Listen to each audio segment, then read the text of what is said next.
Alhamdulillah wassalatu wassalamu ala Rasulillah wa ala alihi wa sahbihi wa mawalah wa ashhadu an la ilaha illallah wahdahu la syarikalah wa ashhadu anna Muhammadan abduhu wa rasuluh sallallahu alaihi wa ala alihi wa sahbihi wa man tabi'al huda ila yaumil qiyamah. Alhamdulillah, puji syukur kita haturkan kehadirat Allah. Kembali kita lanjutkan kajian dengan membahas prinsip-prinsip akidah Ahlussunnah wal Jamaah. InsyaAllah kita akan membaca halaman 134. Mengikuti sunnah Rasulullah sallallahu alaihi wasallam secara lahir batin. Kita akan baca terlebih dahulu. Silakan yang punya buku bisa dibuka halaman 134. Tafadhal. Bismillah. Mengikuti sunnah Rasulullah Sallallahu Alaihi Wasallam secara lahir dan batin. 47. Termasuk jalan Ahlus Sunnah wal Jamaah yaitu mengikuti sunnah Rasulullah Sallallahu Alaihi Wasallam secara lahir dan batin dan mengikuti jalannya orang-orang yang terdahulu dari kaum Muhajirin dan Ansor. Mereka mendahulukan firman Allah Ta'ala dari semua perkataan manusia yang ada. Mendahulukan petunjuk Nabi Muhammad SAW daripada petunjuk semua orang. Maka yang demikian inilah mereka disebut atau dikatakan Ahlul Quran dan Sunnah. Allah Ta'ala berfirman, Ya ayyuhalladzina amanu la tuqaddimu baina yadayillahi wa rasulih wattaqullah innallaha sami'un alim.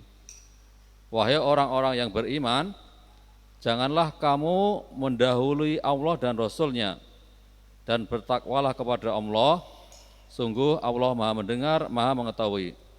Quran surat Al-Hujurat ayat 1. Rasulullah sallallahu alaihi wasallam bersabda, Inni qad taraktu fikum syai'aini lang tadillu ba'dahuma kitaballahi wa sunnati wa la yatafarraqa hatta yarida alayyal haul. Sungguh aku telah tinggalkan kepadamu dua perkara yang kalian tidak akan tersesat apabila berpegang teguh kepada keduanya, yaitu kitabullah dan sunnahku. Keduanya tidak akan terpisah hingga keduanya datang kepadaku di Al-Haud, telaga. Nah, prinsip Ahlussunnah wal Jamaah mengikuti sunnah Rasulullah sallallahu alaihi wasallam secara lahir batin. Artinya kalau kita mengikuti Nabi sallallahu alaihi wasallam ya keseluruhan, baik dalam urusan amal lahiriah maupun urusan amal batin seperti dalam akidah, dalam berkeyakinan dan seterusnya. Sebab Allah Subhanahu wa taala menghisap hamba lahir batin. Allah menghisap hamba lahir batin sebagaimana yang disabdakan Nabi sallallahu alaihi wasallam, Innallaha la yanzuru ila suwarikum wala ila ajsadikum walakin yanzuru ila qulubikum wa a'malikum. Sesungguhnya Allah tidak melihat wajah kalian, bentuk badan kalian, tapi yang Allah lihat adalah hati kalian dan amal perbuatan kalian. Karena itu sebagaimana kita akan dihisap oleh Allah untuk bagian lahiriah, kita juga akan dihisap oleh Allah untuk bagian batin. Sehingga kita punya kewajiban untuk jadi orang baik lahir batin.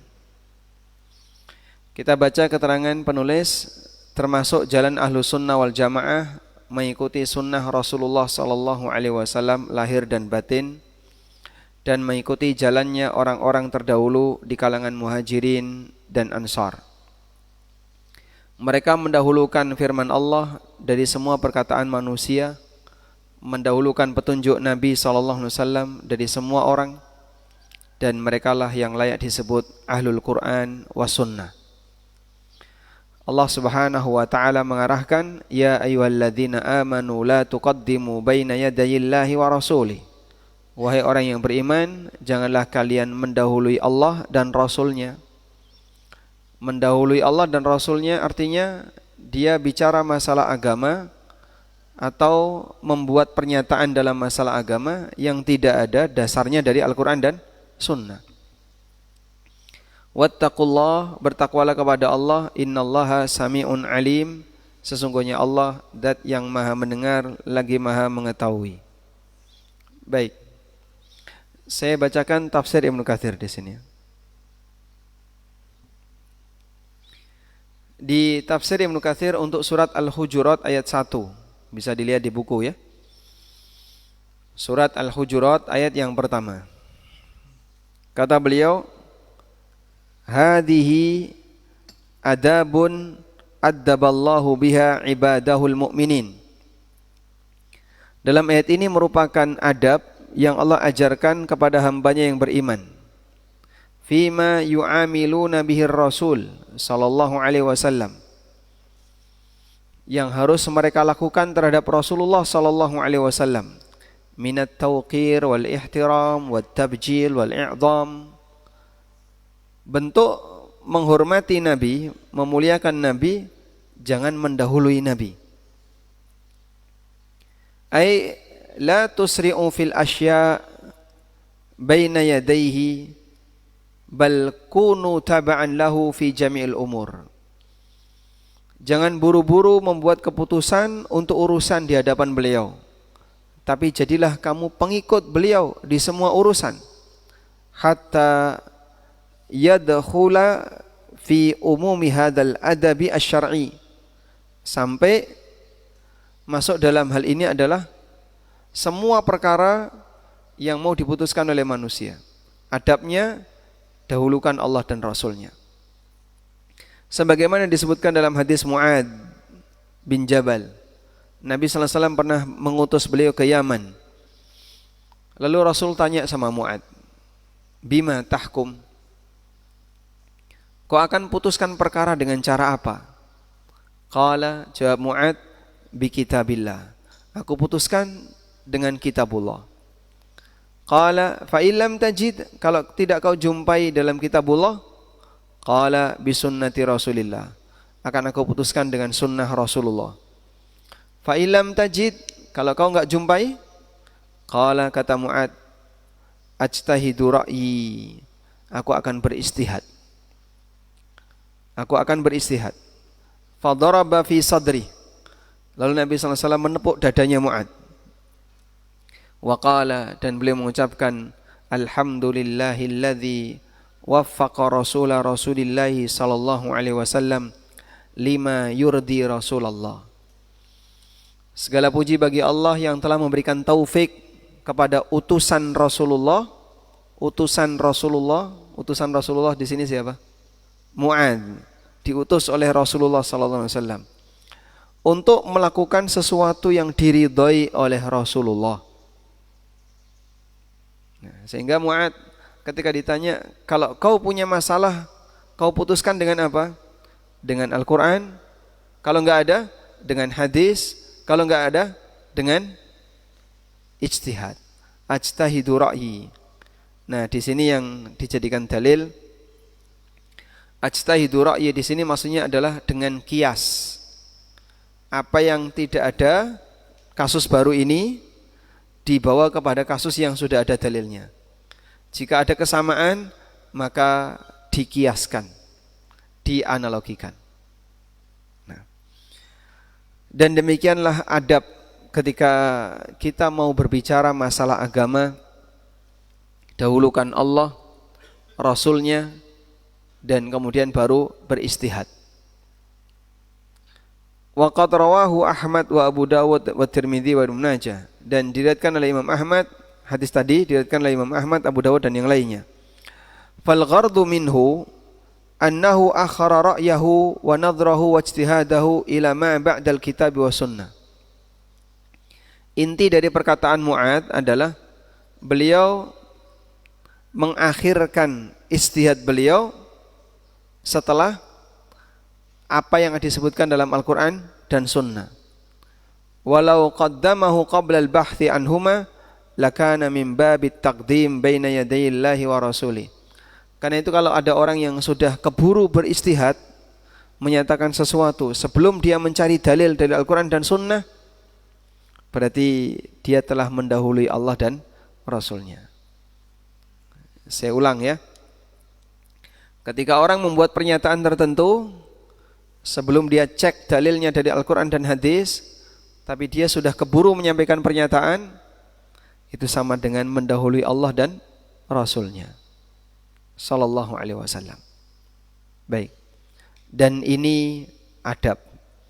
Walhamdulillah kaum muslimin ahlu sunnah mereka sudah terbiasa dengan seperti ini, sehingga setiap kali menyampaikan sesuatu dahulukan dalil, baru kalau tidak ada dalam dalil mereka menggunakan kias, analogi. Kalau sudah tidak memungkinkan pakai kias, barulah mereka beristihad dengan ra'yu pribadinya, dengan pertimbangan pribadi. Nah, selanjutnya Rasulullah sallallahu alaihi wasallam bersabda, kita kembali ke kitab. Rasulullah sallallahu alaihi wasallam bersabda, "Inni qad taraktu fikum syai'aini." Aku telah tinggalkan kalian dua hal. Lan tadillu ba'dahuma. Di mana kalian tidak akan tersesat sepanjang memegangi dua hal itu. Kitabullah dan sunnahku. Kitabullah dan sunnahku. Wa la yatafarraqa hatta yarida 'alayyal hawda. Dan keduanya tidak akan berpisah sampai yarida, hingga keduanya datang kepadaku di al-haud. Kita ditunggu oleh Nabi SAW di telaga. Saya ulang, kita semuanya ditunggu oleh Nabi SAW di mana? Di telaga. Telaga itu bahasa Arabnya apa? Al-haud. Nabi SAW menunggu kita di telaga. Siapa yang komitmen dengan ajaran beliau, ditunggu beliau di telaga. Lalu beliau menyampaikan seperti ini, Al-Quran dan Sunnah tidak akan meninggalkan, tidak akan berpisah sampai mereka datang ke haud. Artinya akan nuntun orang yang komitmen dengan Al-Quran dan Sunnah sampai ke telaga Nabi Sallallahu Alaihi Wasallam untuk ketemu dengan Rasulullah Sallallahu Alaihi Wasallam. Dan ini butuh sabar ya, karena perjalanan hidup memegangi Al-Quran dan Sunnah banyak ujian, baik ujian internal maupun eksternal. Ujian internal adalah yang ada dalam diri kita sendiri. Kita pengen padahal dilarang, kita malas pada itu diperintahkan, maka butuh perjuangan untuk melakukannya. Kamu kan tahu ini gak boleh, tapi aku pengen. Nah, kemudian dilanggar. Kamu kan tahu ini harus dilakukan, tapi malas, akhirnya tidak dikerjakan. Kamu kan tahu ini diperintahkan, tapi dia tinggalkan. Itu faktor internal. Faktor eksternal, komentar orang. Yang lebih berat yang mana? Yang lebih berat yang mana? Faktor internal atau eksternal? Penghalang orang untuk berbuat baik, yang lebih berat yang mana, Pak? Hah? Faktor dalam atau faktor luar? Luar dalam. Hah? Yang dari luar. Bisa jadi penghalang lebih kuatnya faktor dalam. Kalau ada faktor luar, tekanan dari luar, terkadang bisa semakin membuat semangat. Di sini kajian ditolak, di sini kajian ditolak. Itu kan semangatnya enggak luntur ya. Tapi makin apa? Makin naik, makin semangat. Makanya ulama yang hidup di zaman perjuangan, ternyata karyanya lebih banyak. Sehingga ada banyak sekali ya era kaum muslimin di zaman perjuangan, tapi justru di zaman itu era keemasan, ada banyak sekali khazanah yang dilahirkan oleh kaum muslimin. Seperti zaman penulisan hadis, zaman Imam Ahmad, Imam Bukhari, dan beberapa ulama yang lainnya. Itu kan zaman perjuangan. Tapi karya-karya mereka lah yang diabadikan oleh Allah. Ada yang menulis di penjara, ada yang nulis sambil sembunyi-sembunyi, ada yang selesai nulis bukunya diboikot oleh pemerintah, nggak boleh edar, dan aneka ragam tekanan yang diberikan oleh orang soleh. Tapi semua amal yang ditujukan untuk Allah abadi. Maka walaupun dulu kitab itu ditulis dalam penjara, yang nyimak cuma satu orang dan dia didiktekan, tapi tersebar kemana-mana. Karena Allah Subhanahu wa ta'ala yang menyebarkannya. Dulu tidak viral, cuma 1-2 orang, tidak viral. Lalu belakangan jadi viral. Amal yang digandengkan dengan Allah akan lebih abadi. Ada seorang ulama yang menulis kitab bahasa Arab. Selesai nulis, dimasukkan ke dalam ya semacam bambu atau apa, ditutup. Lalu beliau pergi ke tengah laut, ya, naik perahu. Kemudian beliau mengatakan, ya Allah, ini adalah karyaku, tulisanku. Jika aku menulis ini ikhlas karenamu, pasti engkau yang akan menyebarkannya. Itu dibuang di tengah laut. Lalu ditemu orang, akhirnya diajarkan oleh orang itu, menyebar kemana-mana, sehingga menjadi buku bahasa Arab yang sangat terkenal. Ada yang bilang buku itu adalah Matan Jurumiyah, yang dulu oleh penulisnya dibuang di laut. Selesai nulis dibuang. Kalau memang ikhlas, ini pasti akan tersebar. Dan ada juga ulama yang mendiktekan kitabnya di penjara. Seorang ulama madhab Hanafiyah itu menulis kitab Al-Mabsut, itu didiktekan di penjara. Jadi beliau ada di dalam penjara, yang dengar di luar, itu ditulis. Jadi kitab Al-Mabsut itu berjilid-jilid ya. Dengan hafalannya dia bisa mendetailkan masalah-masalah dalam fikih mazhab Hanafi. Dan beberapa karya Syekhul Islam yang disampaikan dalam penjara. Maka di zaman perjuangan justru para ulama membuat karya yang hebat, dan itu tersebar di mana-mana. Imam Bukhari sendiri ketika menulis kitab Sahih, dalam posisi beliau masih di luar. Artinya dalam posisi beliau masih dalam proses tidak ada urusan dengan pemerintah. Sampai akhirnya ketika nama beliau menjadi semakin terkenal, ada sebagian orang yang iri kepada beliau sehingga mempengaruhi para pemimpin di zamannya. Beliau pulang kampung ke daerah Bukhara, tapi pemimpinnya menolak. Bukhari tidak boleh tinggal di sini, harus keluar. Baik, beri saya waktu untuk persiapan. Gak boleh, pokoknya sekarang harus keluar. Sehingga pasukan yang datang ke rumahnya sudah langsung ngusir Bukhari ketika itu. Untuk persiapan kemas-kemas saja gak boleh. Akhirnya Bukhari keluar, pindah ke negeri yang lain. Di negeri yang lain ternyata gubernur ini ngirim surat ke sana. Kamu jangan izinkan Bukhari tinggal di daerahmu, nanti bikin kisruh. Gubernurnya ngusir Bukhari. Pindah lagi ke daerah yang lain, diusir lagi, sampai akhirnya beliau mati di jalan. Imam Bukhari Muhammad bin Ismail, yang kita kenal sebagai penulis kitab hadis, rahimahullahu ta'ala, meninggal di pinggir jalan, ditemani oleh muridnya, karena diusir dari satu kampung ke kampung yang lain. Tapi karyanya diabadikan oleh Allah Subhanahu wa ta'ala, dan nama beliau menjadi nama yang harum. Sudah meninggal namun pahalanya terus mengalir. Seperti itulah bagaimana peran manusia yang mereka selalu komitmen untuk bersabar dalam menghadapi tantangan, baik tantangan internal maupun eksternal. Sehingga bagi kita, Pak, mana yang lebih berat, tantangan internal atau eksternal? Hah? Yang bikin berat itu tantangan internal atau eksternal? Yang mana? Nal. Dari dalam mungkin lebih berat ya. Dari dalam lebih berat. Coba ini ya. Nah, nikmat berkaitan dengan ketaatan atau nikmat ibadah.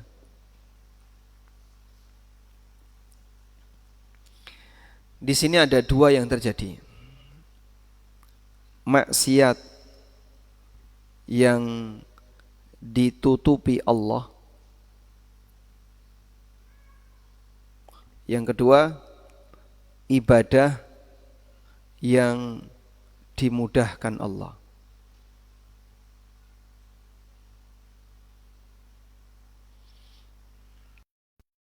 Maksiat. Dan banyak dari maksiat yang kita lakukan ditutupi oleh Allah. Orang lain enggak tahu.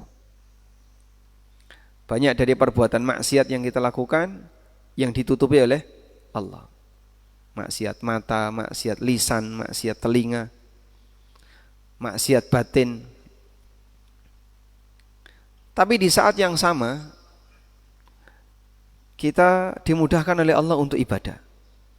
Tetap rajin sholat jamaah bagi yang laki-laki, tetap mau hadir di pengajian, tetap mau sholat 5 waktu, tepat waktu, dan seterusnya. Dan dua-duanya ini nikmat. Keduanya ini nikmat. Sampai orang soleh mengatakan, aku enggak tahu dari dua nikmat ini mana yang lebih layak untuk aku syukuri. Maksiatku yang Allah tutupi sehingga orang lain enggak lihat, atau kemudahan yang Allah berikan kepadaku sehingga aku masih rajin berbuat taat. Padahal orang kalau berbuat maksiat biasanya itu akan menjadi penghalang untuk apa? Berbuat taat.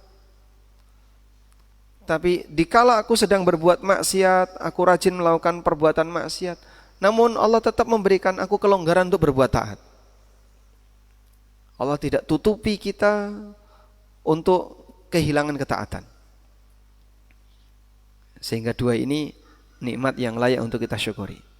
Sampai sebagian ulama mengatakan, aku tidak tahu mana dari dua nikmat ini yang lebih layak untuk aku syukuri. Maksiatku yang Allah tutupi, atau kemudahan yang Allah berikan kepadaku untuk berbuat ketaatan. Nah, maka kalau ini terjadi pada diri kita, sejatinya Allah sedang memberikan limpahan nikmat kepada kita. Kita punya maksiat dan orang lain tidak tahu, dan kita dimudahkan oleh Allah untuk berbuat amal saleh, padahal kita banyak durhaka kepadanya. Nah, selanjutnya, adapun ijma, coba kita baca.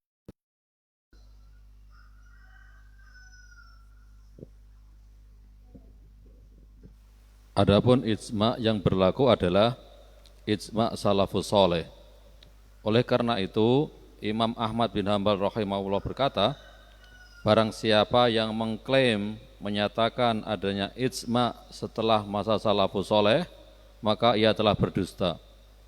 Bisa jadi manusia sebenarnya berselisih sehingga tidak terjadi ijma, akan tetapi dia tidak tahu.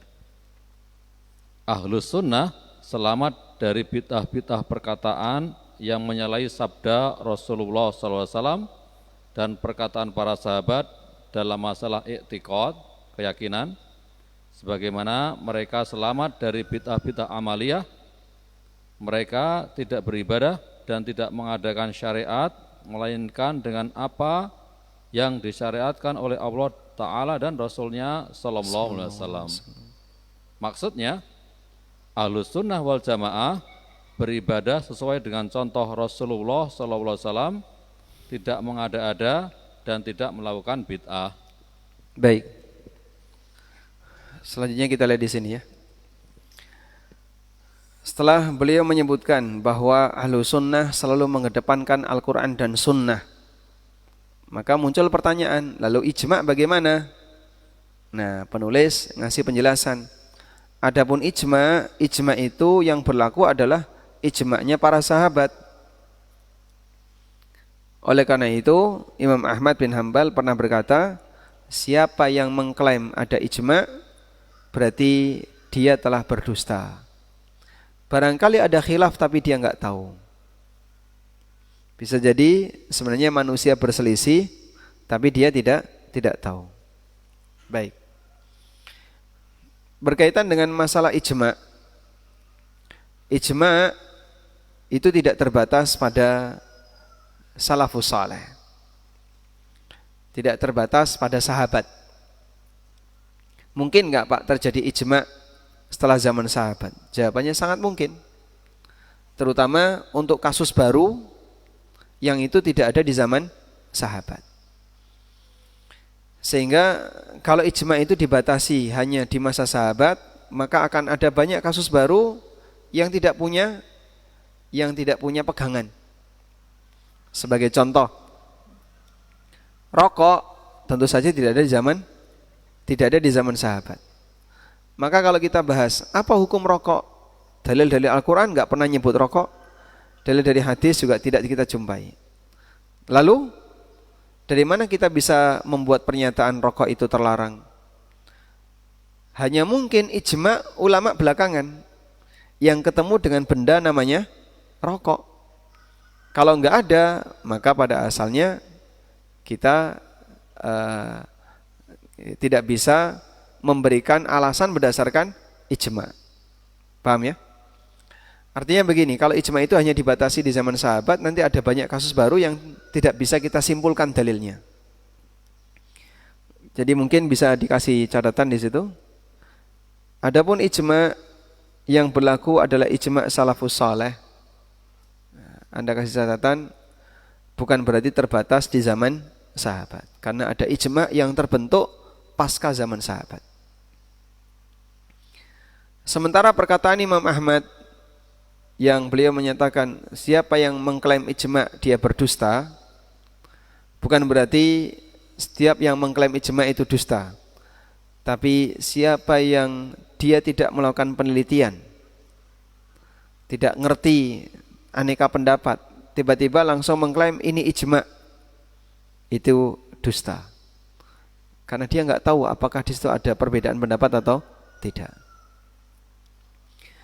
Sehingga bagaimana kalau yang mengklaim ulama yang sangat dalam penelitiannya, ya mungkin sangat diterima. Seperti Ibnul Mundir, itu punya kitab judulnya Al-Ijma, isinya kumpulan-kumpulan ijma. Beberapa ulama yang lain punya kitab Maratibul Ijma, tingkatan-tingkatan ijma. Sehingga ijma ditulis oleh para ulama, isinya kumpulan ijma.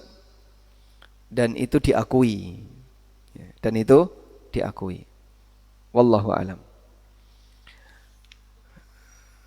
Kemudian Ahlussunnah selamat dari praktek bid'ah. Perkataan yang menyalahi sabda Rasulullah SAW atau perkataan yang para sahabat dalam masalah keyakinan. Sebagaimana mereka selamat dari bid'ah amaliyah, mereka tidak beribadah dan tidak mengadakan syariat melainkan dengan apa yang diajarkan oleh Allah dan Rasulnya sallallahu alaihi wasallam. Baik. Coba kita lihat ini ya.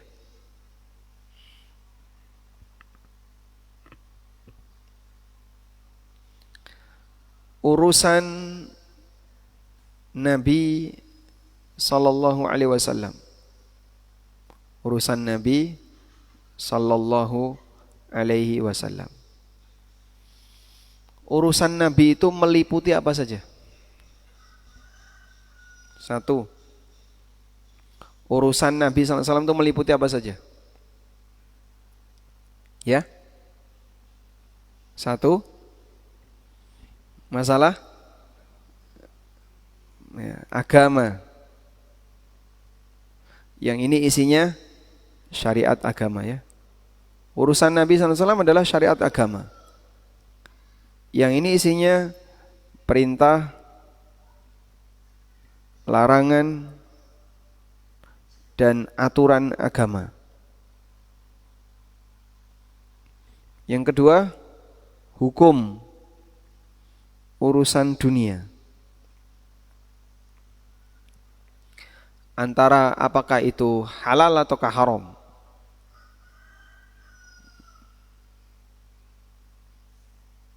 Baik. Nah, kita semuanya sebagai muslim wajib menyerahkan ini kepada Rasulullah sallallahu alaihi wasallam. Terus di buku ini dinyatakan bahwa kaum muslimin dalam beramal baik lahir maupun batin dia bersih dari riba, bersih dari bid'ah. Maksudnya gimana? Dalam masalah perintah dan larangan serta aturan agama mereka kembalikan kepada Nabi sallallahu alaihi wasallam. Sehingga nambahi urusan syariat ini bisa berlaku dalam perkataan. Bisa juga berlaku dalam perbuatan. Bisa juga berlaku dalam keyakinan.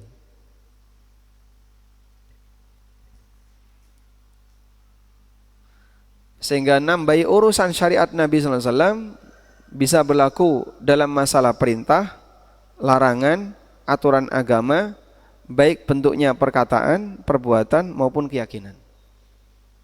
Maka di sana ada praktek bid'ah perkataan, bid'ah perbuatan, dan bid'ah keyakinan. Bid'ah keyakinan itu contohnya apa? Meyakini sesuatu yang tidak pernah disampaikan oleh Allah dan Rasul sallallahu alaihi wasallam. Tapi itu dijadikan sebagai akidah. Apapun sumbernya, baik logika maupun pemahaman lingkungan. Karena ada sebagian orang misalnya terlalu berpegang dengan budaya, sampai budaya itu jadi keyakinan. Baik. Wallahu a'lam. Insyaallah tidak rumit. Di sini hanya sifatnya penegasan saja berkaitan dengan prinsip mengikuti Nabi sallallahu alaihi wasallam lahir batin. Sekarang kita akan beralih ke halaman 136. Memuliakan para sahabat. Memuliakan para sahabat radhiyallahu anhum. 48. Termasuk prinsip Ahlus Sunnah wal Jamaah adalah menjaga hati dan lisan mereka terhadap para sahabat Rasulullah sallallahu alaihi wasallam dan mereka menerima apa yang datang dari Al-Qur'an, As-Sunnah dan ijma tentang keutamaan dan kedudukan mereka. Ahlus Sunnah wal Jamaah melaksanakan hak-hak para sahabat, mencintai mereka, mendoakan mereka, serta tidak mencaci maki seorang pun dari mereka, karena berbagai kebaikan yang diperoleh umat Islam berupa ilmu dan iman hanyalah melalui perantaraan mereka. Allah Ta'ala berfirman, وَالَّذِينَ جَاءُوا مِنْ بَعْدِهِمْ يَقُولُونَ رَبَّنَا اغْفِرْ لَنَا وَلِإِخْوَانِنَا الَّذِينَ سَبَقُونَا بِالْإِيمَانِ وَلَا تَجْعَلْ فِي قُلُوبِنَا غِلًّا لِلَّذِينَ آمَنُوا رَبَّنَا إِنَّكَ رَءُوفٌ رَحِيمٌ. Dan orang-orang yang datang sesudah mereka, sesudah Muhajirin dan Ansor, mereka berdoa, Ya Rabb kami, ampunilah kami dan saudara-saudara kami yang telah beriman lebih dahulu dari kami. Dan janganlah engkau tanamkan kedengkian dalam hati kami terhadap orang-orang yang beriman. Ya Rabb kami, sungguh engkau maha penyantun dan penyayang. Al-Quran surat Al-Hasyr ayat 10. Rasulullah SAW bersabda, La tasubbu ashabi fawalladhi nafsi biyadih. Lau anna ahadakum anfaqa misla ukhudin zahaba. Ma balagha mutta ahadihim wala nasifah. Jangan kalian mencaci maki para sahabatku, demi Allah yang diriku berada di tangannya. Sungguh, seandainya salah seorang dari kalian menginfakkan emas sebesar gunung Uhud, maka belumlah mencapai nilai infak mereka meskipun mereka infak hanya 1 mud, yaitu sepenuh 2 telapak tangan dan juga tidak separuhnya. Baik. Berikutnya memuliakan para sahabat. Ngantuk, Pak. Memuliakan sahabat. Kita mau bahas materi baru nih ya. Ya, tangi. Memuliakan para sahabat. Kenapa kita perlu memuliakan para sahabat? Kenapa kita perlu memuliakan para sahabat?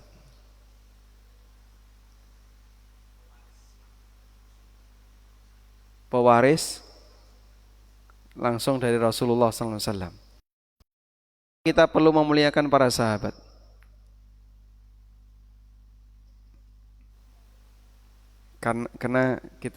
Kenapa kita perlu memuliakan para sahabat? Kenapa? Karena ada perintah dari Rasulullah SAW. Apapun alasannya, memuliakan para sahabat bagian dari agama.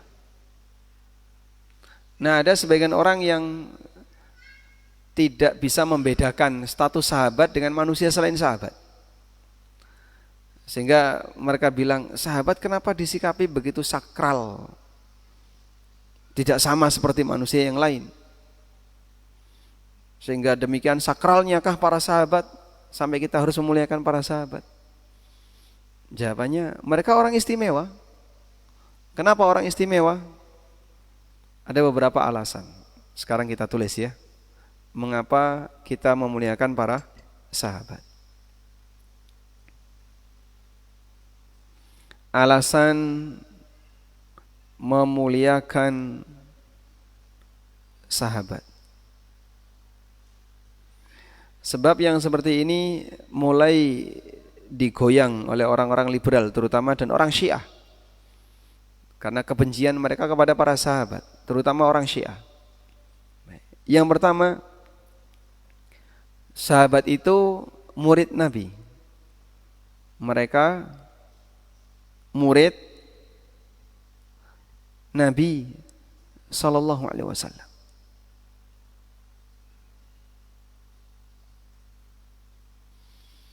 Dan Nabi sallallahu alaihi wasallam itu merasa senang dengan para sahabat, ridho dengan para sahabat. Di zaman sekarang orang memuliakan muridnya para kiai.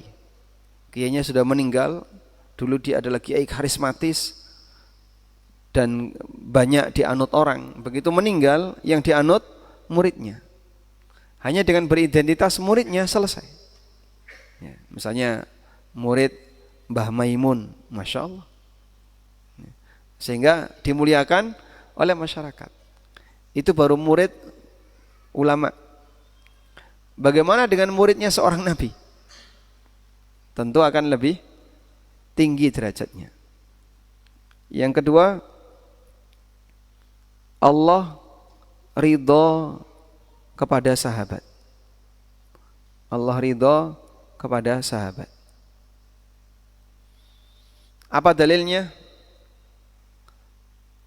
As-sabiqunal awwaluna minal muhajirin wal ansar walladzina taba'auhum bi ihsanin radhiyallahu anhum wa radu'an. Ini ada di surat At-Taubah. Bukti kalau Allah ridho kamu baca di mana? Yang ketiga, Allah jadikan iman para sahabat sebagai standar. Apa dalilnya? Firman Allah di surat Al-Baqarah ayat 137. Allah berfirman, "Fa in amanu bimithli ma amantum bihi faqad ihtadaw." Kalau mereka beriman sebagaimana imannya kalian, faqad ihtadaw, maka mereka dapat petunjuk. Kalian di sini siapa? Kalau mereka beriman sebagaimana imannya kalian, maka mereka dapat petunjuk. Kalian di sini siapa? Ketika ayat ini turun, kalian adalah para sahabat. Kalau mereka beriman sebagaimana imannya kalian, wahai para sahabat, faqad ihtadaw, maka mereka akan mendapatkan petunjuk. Baik. Dari sinilah kita bisa lihat istimewanya para sahabat Nabi sallallahu alaihi wasallam, sehingga Allah jadikan sebagai standar iman. Standar iman itu maksudnya standar beragama. Jadi kita diberi tugas oleh Allah. Nah, untuk menilai ini tugas, cara mengerjakan tugas ini yang ideal yang kayak gimana? Ada standarnya. Gitu ya, ada standarnya. Idealnya itu ikuti standarnya kayak gini. Nah, standar imannya umat Islam itu sahabat. Nah, kalau dia jadi standar berarti adalah puncak yang paling ideal. Ketika itu jadi standar berarti statusnya puncak yang paling ideal. Surat apa tadi? Quran surat Al-Baqarah. Ayat berapa? 137. Surat Al-Baqarah ayat 137. Baik.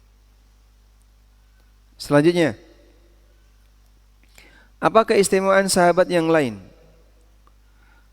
Dalam sabda Nabi sallallahu alaihi wasallam, mereka diistimewakan oleh Rasulullah sallallahu alaihi wasallam. Mereka diistimewakan oleh Nabi sallallahu alaihi wasallam.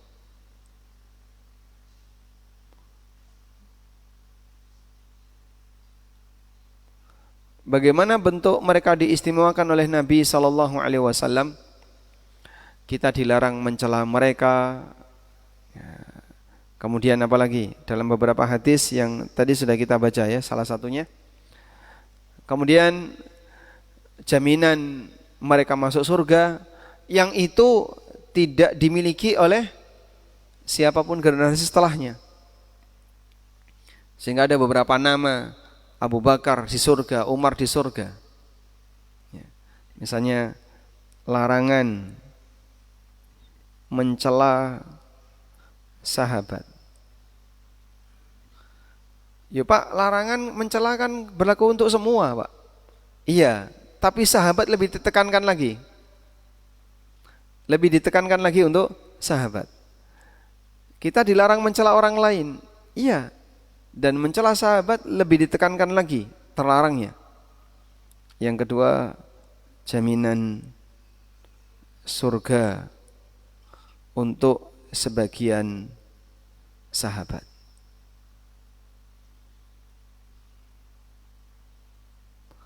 Mana ada orang di zaman generasi setelahnya yang mendapatkan jaminan ini? Enggak ada. Sehingga ada 10 orang yang dijamin masuk surga. Tambah siapa lagi? Beberapa orang yang satu persatu disebutkan dalam hadis tertentu. Bilal dijamin masuk surga. Ibnu Mas'ud. Ada wanita yang berkulit hitam yang beliau sakit kemudian lapor kepada Nabi SAW. Karena sabarnya menahan sakit dijamin masuk surga. Dan masih banyak sahabat yang lainnya. Uqasyah bin Mihsan juga sama. Dijamin masuk surga tanpa azab dan tanpa hisab. Sehingga ada jaminan yang itu tidak berlaku bagi manusia generasi siapapun setelah para sahabat. Selanjutnya, para sahabat Nabi SAW tadi disebutkan bahwa mereka adalah orang yang menjadi perantara antara dengan generasi setelahnya. Coba dilihat di sini ya. Termasuk prinsip Ahlussunnah wal Jamaah menjaga hati dan lisan terhadap para sahabat Rasul sallallahu alaihi wasallam. Apa yang datang dari Al-Qur'an, Sunnah dan ijma' tentang keutamaannya. Karena perantara antara kita dengan Rasulullah sallallahu alaihi wasallam itu sahabat. Anda bisa tulis di sini yang kelima. Mereka perantara antara Nabi sallallahu alaihi wasallam dengan umat setelahnya. Anda bisa bayangkan ya, andaikan semua sahabat mutung tidak mau menyampaikan apa yang pernah mereka dapatkan dari Nabi sallallahu alaihi wasallam, hilang itu syariat. Tapi sahabat menyebar kemana-mana dan menyampaikannya kepada umat manusia. Wallahu a'lam. Selanjutnya yang keenam, kita diperintahkan untuk mendoakan sahabat. Perintah itu ada di mana? Di buku. Dikutip oleh penulis surat Al-Hasyr ayat 10. Walladzina ja'u min ba'dihim yaquluna rabbana ighfir lana. Coba kita lihat surat Al-Hasyr. Allah Subhanahu wa taala berfirman di surat Al-Hasyr.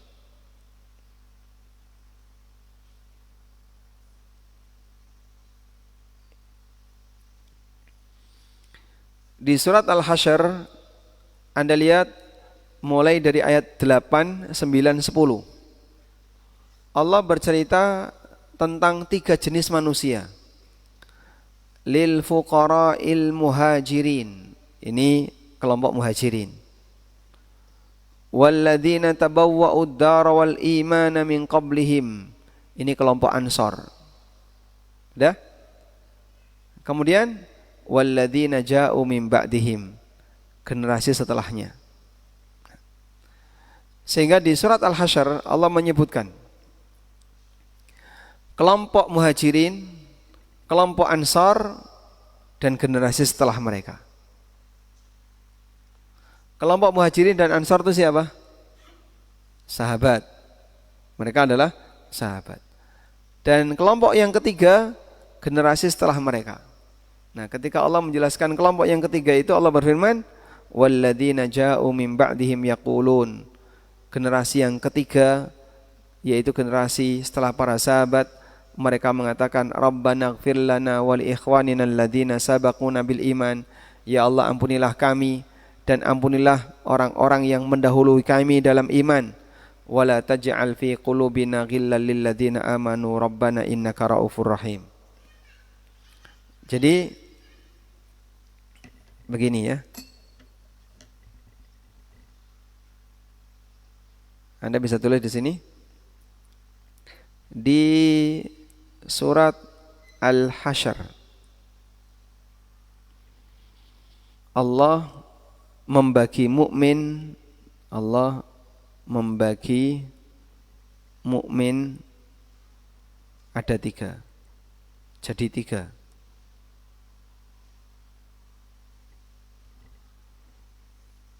Tiga itu siapa saja? Muhajirin, kemudian Ansor. Muhajirin lalu Ansor. Terus manusia generasi setelahnya. Generasi setelahnya. Ini sahabat. Dan ketika Allah bercerita Muhajirin dan Ansor, perjuangan. Isinya cerita perjuangan. Coba lihat di sini. Lil fuqara'il muhajirin alladzina ukhriju min diyarihim wa amwalihim. Bagi para muhajirin yang fakir, yang mereka diusir dari daerahnya, yaitu dari tanah Mekah. Wa amwalihim, dan mereka tinggalkan harta mereka. Yabtaguna fadlan minallah, mereka mencari karunia dari Allah. Waridwana, dan ridha Allah. Wa yansurunallaha wa rasulah, dan mereka membela Allah dan Rasulnya. Ulaika humus shadiqun, mereka lah orang yang benar perjuangannya. Walladzina tabawwa'ud dara wal iman, dan orang-orang yang mereka tinggal di negeri Madinah, negeri iman. sebelum mereka, yuhibbuna man hajara ilaihim, sangat mencintai para kaum muhajirin, wala yajiduna fi sudurihim hajatan, dan mereka tidak merasa butuh mimma utu, dari apa yang mereka berikan. Jadi orang Ansor kalau ngasih ke muhajirin itu ngasihnya lahir batin. Orang sek digandoli karo dilirik, enggak. Karena kan kadang ada orang yang ngasih itu sambil berharap apa? Balik karo dilirik. Mau enggak yang kayak gini? Ini ya, mau enggak? Nah, tapi disimpan. Dia tawarkan tapi berharap tidak diterima. Seperti orang menawarkan makanan basa-basi. Dia menawarkan makanan tapi basa-basi. Mau minum apa? Jus jambu, jus jeruk, jusnya enggak ada semua. Yang ditawarkan tidak ada semua. Oh, mohon maaf gulanya habis. Mohon maaf semuanya.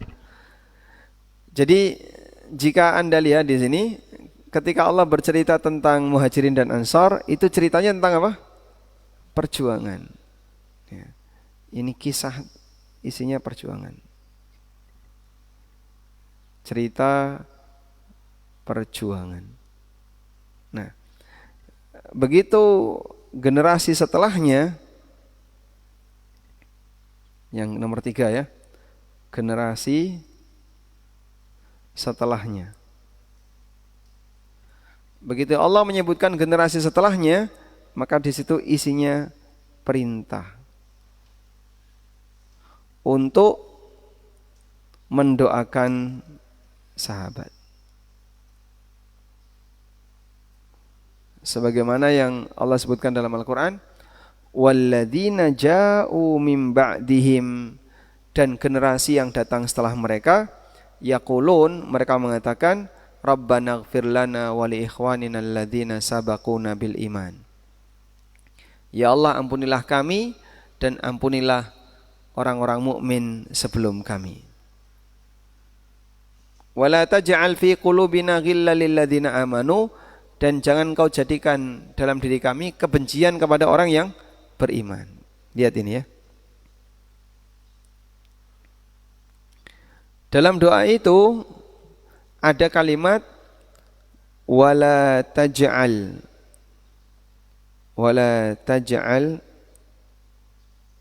fi qulubina ghillan lilladzina amanu. Jangan kau jadikan dalam hati kami ada kebencian kepada orang beriman. Jangan kau jadikan pada hati kami ada kebencian kepada orang yang beriman. Berarti apa hukum benci orang mukmin? Apa hukum benci orang mukmin? Hah? Apa hukumnya membenci orang mukmin? Loh, kamu kan berdoa, jangan kau jadikan ya Allah dalam hati kami ada kebencian bagi orang mukmin, tapi kamu sendiri benci sama orang mukmin. Berarti perbuatan kamu bertentangan dengan doamu. Baik. Dan Allah Subhanahu wa taala ajarkan di sini kebencian tadi kaitannya dengan iman yang ada pada hatinya. Jangan kau jadikan dalam hati kami ada kebencian kepada orang mukmin. Berarti dikaitkan dengan apa? Iman. Maka semakin tinggi imannya, semakin terlarang untuk dibenci. Semakin besar dosanya kalau dibenci. Berarti benci orang mukmin kan dilarang. Benci kepada orang mukmin hukumnya apa? Dilarang. Udah? Semakin tinggi iman, semakin terlarang. Berarti antara membenci teman dengan membenci ustadz itu Lebih terlarang mana? Hah? Belum tentu imannya Ustadz lebih tinggi ya. Maka semakin tinggi tingkat iman seseorang, kita lebih terlarang untuk membencinya. Misalnya benci ulama. Saya kalau dengan nama ulama ini tuh gak suka, saya benci. Itu bahaya. Kau mungkin boleh benci sama penganutnya, tapi ketika kau benci kepada imamnya, itu bisa lebih berbahaya. Karena kita diajarkan, jangan kau jadikan ya Allah dalam hati kami ada kebencian kepada orang mukmin. Baik, sekarang lanjut di buku ya. Nabi SAW bersabda, la tasubbu ashabi, jangan kalian mencela sahabatku. Demi zat yang jiwaku ada di tangannya, kalau kalian infak emas segede Uhud, tidak akan bisa mengalahkan infak mereka 1 mud atau setengah mud. Ya, ada kayak gitu kan? Nah.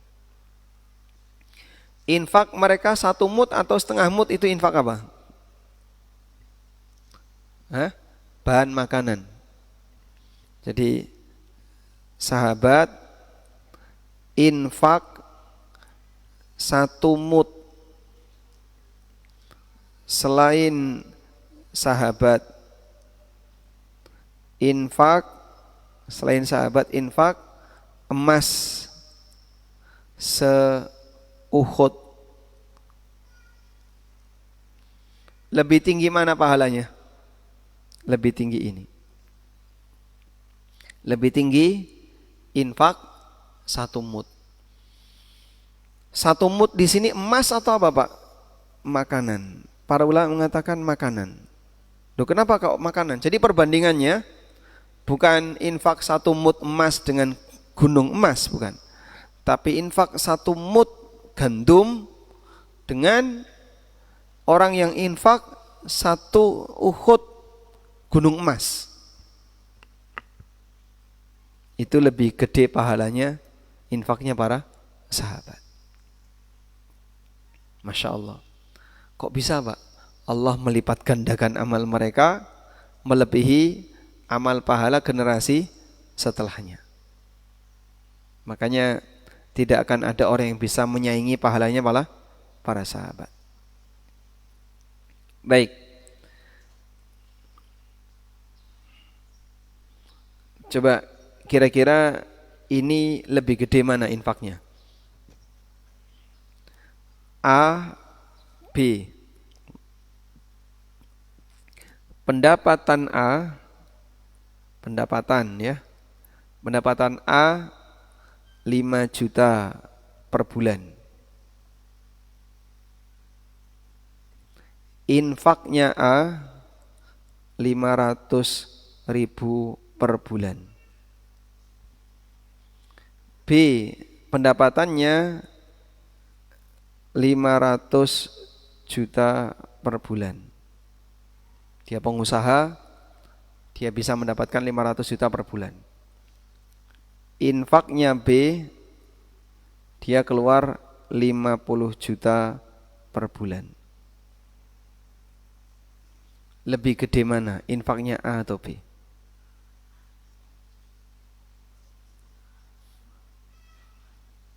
Lebih gede mana? Sama? Sama-sama 10%? Sama atau beda? Berarti kan sama. Loh Pak, ini kan 50 juta Pak. Ini cuma 500.000. Ngitungnya enggak kayak gitu. Sehingga matematika sedekah bukan dilihat dari berapa nominal yang dikeluarkan, tapi perbandingan dengan harta yang dia punya. Coba misalnya infaknya B 5 juta per bulan dengan infaknya A 500.000 per bulan, gede mana? Gede A. Kok bisa Pak? Ini 5 juta itu 500.000. Gimana sih ngitungnya? Perbandingannya ya.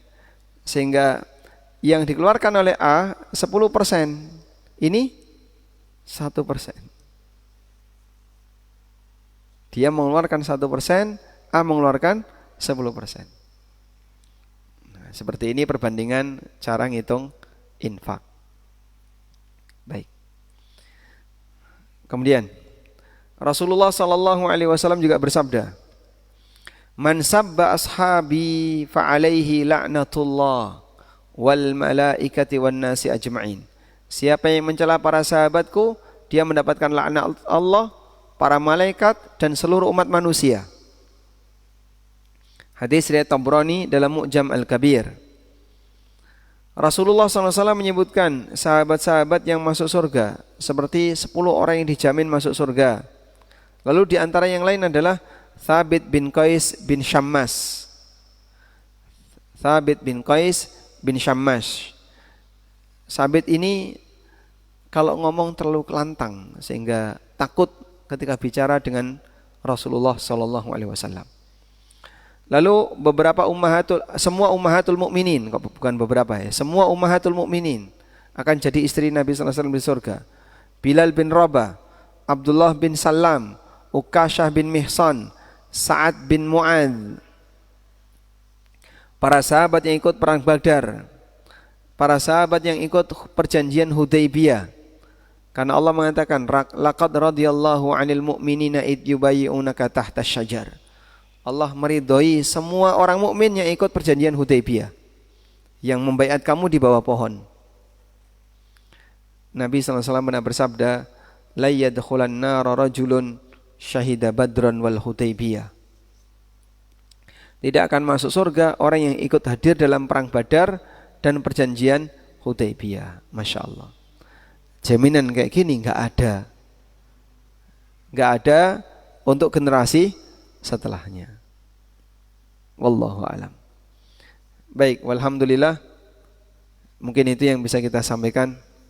Semoga apa yang kita bahas ini bermanfaat.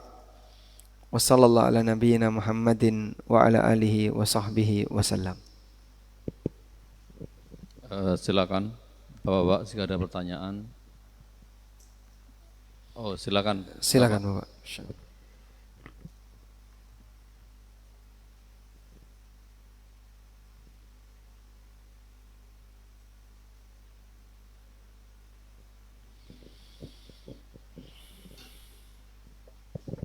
Tes. Assalamualaikum warahmatullahi wabarakatuh. Waalaikumsalam warahmatullahi wabarakatuh. Izin bertanya Pak Ustadz. Ini terjadi pada diri saya ini Pak Ustadz. Bila lagi semangat-semangatnya ya, semangat-semangatnya kita belajar agama, hadir di majelis taklim, maka timbul mengerti itu iman, mengerti itu tauhid, sehingga timbul dalam pikiran kita, bayangan kita itu senang sekali gitu kalau berjumpa dengan Allah. Tetapi kalau kita balik ya ke perbuatan kita masa lalu, saya saat ini umur 62 tahun. Saya SMP itu tidak sholat Pak Ustadz. Tidak sholat, tidak puasa. Juga SMA itu bolong-bolong. Kadang sholat, tapi kalau Jumat terus itu kan. Nah dengan mengingat dosa-dosa masa lalu, walaupun kita bertobat, kadang-kadang kita itu, saya itu sering dihantui itu ada rasa takut, ada rasa khawatir, takut mati, takut siksa kubur. Nah ini yang membuat diri saya itu lebih sering muncul itu daripada yang ketika kita beribadah, hadir di majelis taklim, kita akan bertemu dengan Allah dengan adanya senyum-senyum. Walaupun saya sering merasakan itu, tapi frekuensi saya takut dengan mati, dengan siksa kubur itu lebih banyak. Nah kira-kira apa ini yang terjadi pada diri saya ini kan? Itu yang pertama. Yang kedua, saya itu kan ada teman saya itu belajar tasawuf, tarekat, hakikat. Saya nggak ngerti itu. Ketika dia berdiskusi, kita tarikat, tasawuf, saya nggak ngerti, saya pelajarin, nggak nyambung otak saya ini kan. Kemudian dia nanya kepada saya, menurut Anda Tuhan itu di mana?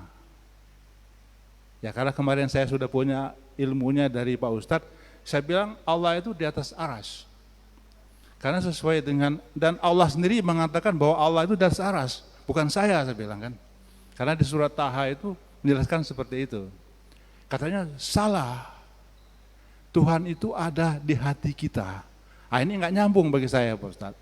Nah pertanyaan saya, apakah orang yang mengatakan bahwa Tuhan ada di hati saya itu berdosa? Itu aja, terima kasih. Assalamualaikum warahmatullahi wabarakatuh. Waalaikumsalam warahmatullahi wabarakatuh.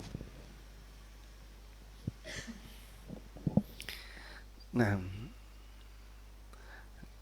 kita semuanya punya masa silam ya. Saya punya masa silam, Bapak Ibu punya masa silam, para sahabat juga punya masa silam. Dan mungkin dulu di masa silam kita ada yang agak gelap, ada yang remang-remang, ada yang masa silamnya putih, dengan beragam suasana. Tapi para sahabat masa silamnya sangat gelap gulita.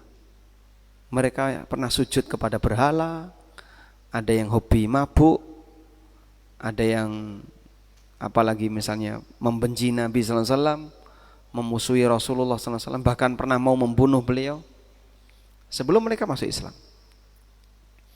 Tapi tatkala mereka sudah dapat hidayah dan berubah, Masya Allah, ketika terjadi perubahan itu sangat drastis, seperti membalikkan tangan ya.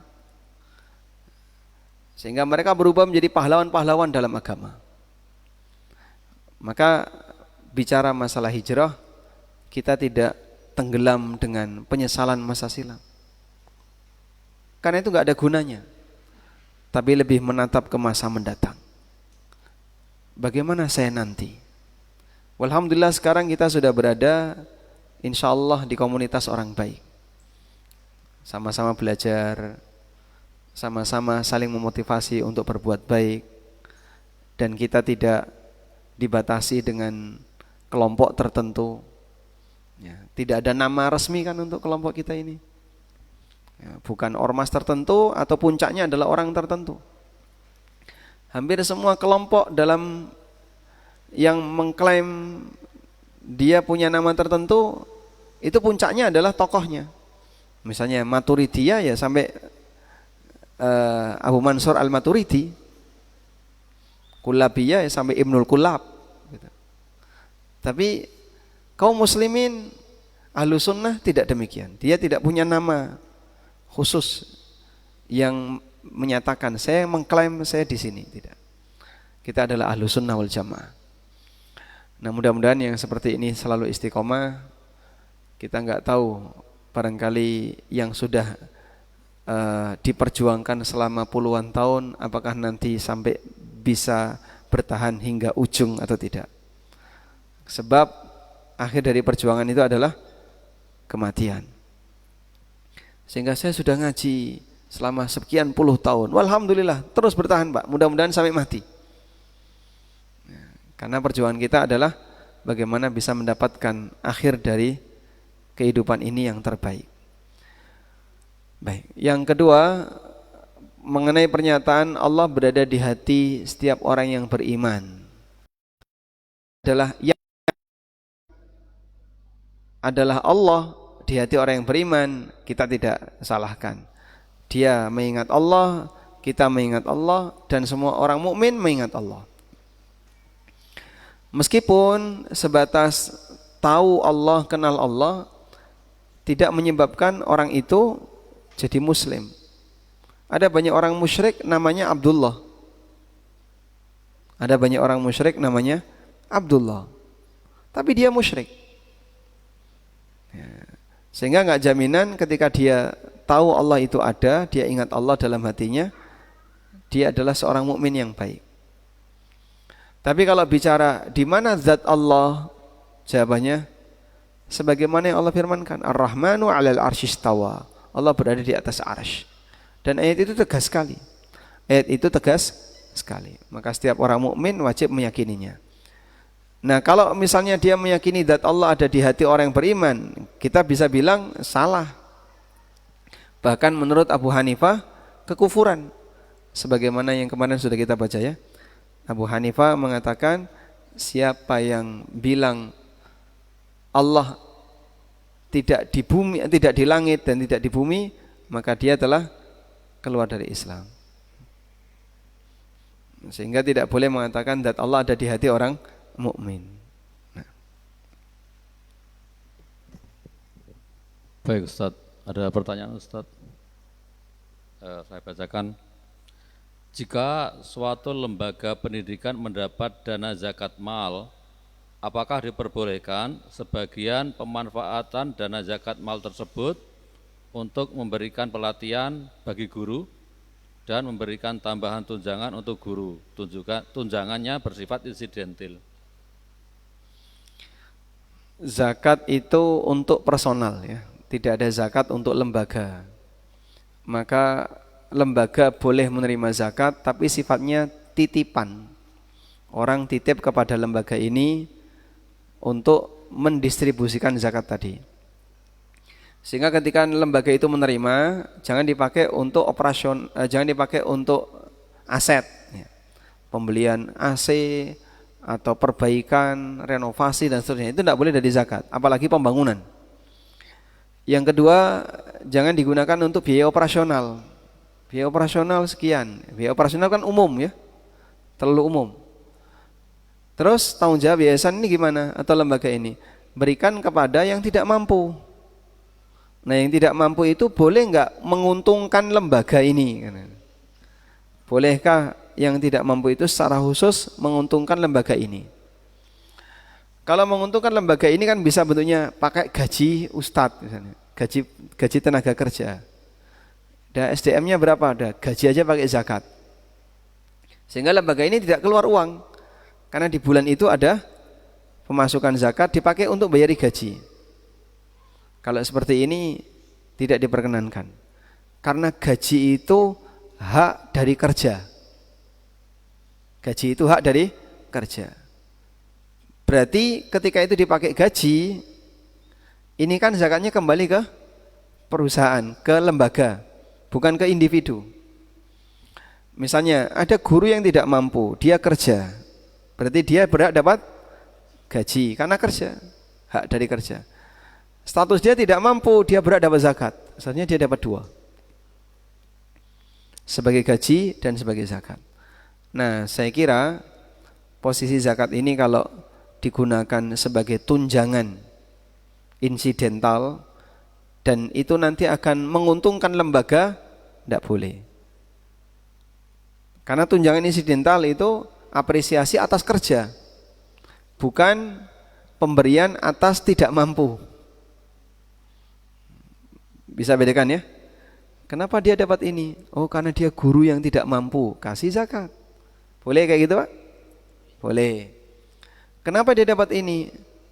Karena dia guru berprestasi, dikasih zakat. Salah ya. Sebab apresiasi itu bukan dengan zakat, tapi dengan biaya operasional yang menjadi beban lembaga. Wallahu a'lam. Saya bacakan pertanyaan dari Ummahat, saya pilih satu Ustaz. Izin bertanya Ustaz. Ayah saya masih belajar sholat. Setiap awal sholat saya ajarkan mengucap lafaz Allah dengan benar. Tetapi beliau seringnya menyebut Allah menjadi eleh. Apa? Menjadi eleh. Eleh. Enggak bisa menyebut Allah tapi Allah enggak bisa eleh. Iya. Umurnya 75 tahun. Sebelumnya kejawen sekali. Alhamdulillah sekarang mau belajar dan selalu mau menghadiri kajian sunnah. Baiknya kami putra-putri bagaimana nggih Ustaz? Jazakallahu khairan. Nah, insya Allah tidak masalah. Kalaupun bisanya hanya itu, Allahu Akbar misalnya ya.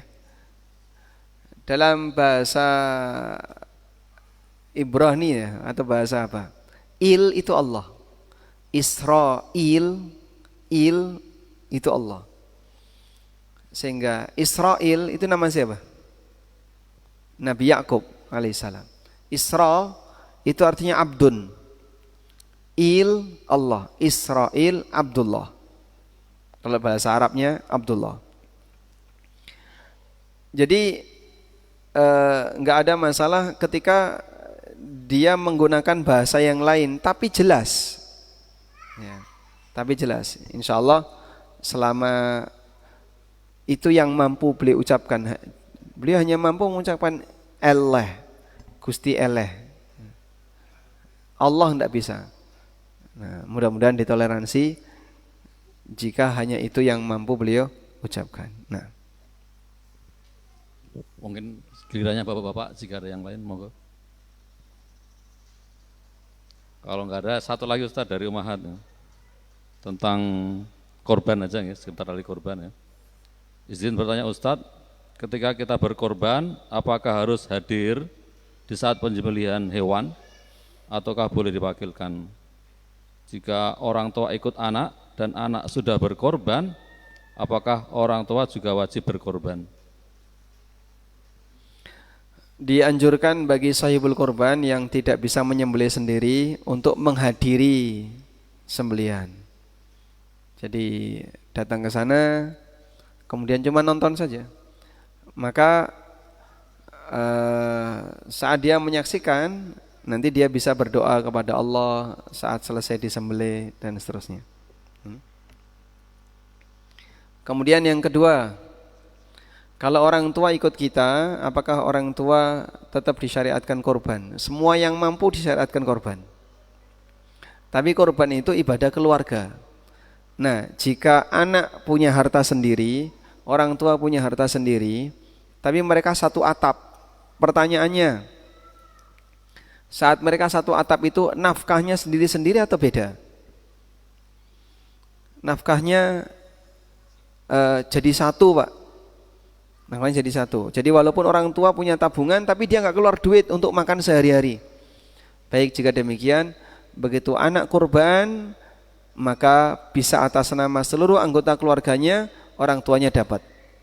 Karena ikatan anggota keluarga dalam kurban itu, dalam keterangan ulama madzhab Malikiyah, adalah ahlun nafaqah, yang masih dalam satu lingkaran nafkah.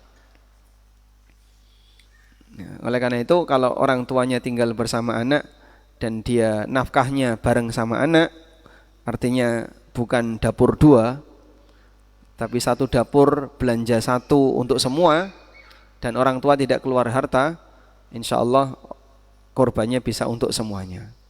Wallahu a'lam. Baik, cukup? Boleh.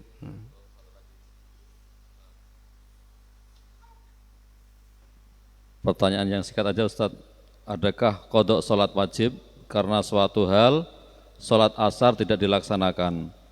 Apakah dapat diqodok? Jika iya, bagaimana melaksanakannya?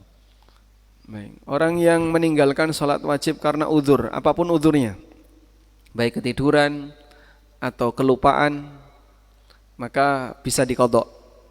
Sebagaimana sabda Nabi SAW, "Man nama an salatin aw nasiyaha falyusalliha hina dzakaraha la kafarata lahu illa huwa." Siapa yang ketiduran atau lupa, maka hendaknya dia kerjakan salatnya ketika ingat, tidak ada kafarah selain itu. Karena itu jika Anda yakin saat meninggalkan salat asar itu karena uzur, maka segera dikerjakan ketika uzurnya sudah tidak ada. Harus segera dikerjakan ketika uzurnya sudah tidak ada. Ada orang misalnya di kereta Jakarta ya, KRL, empet-empetan gitu, rapet, gerak nggak bisa kan? Ini saya gerak udah nggak bisa, tangan di atas semua. Dari mulai maghrib sampai isya. Naik kereta sebelum maghrib, tiba isya, misalnya. Terus gimana itu Pak? Kan nggak bisa sholat. Ya sudah, nanti sholatnya diqadha. Wallahu a'lam.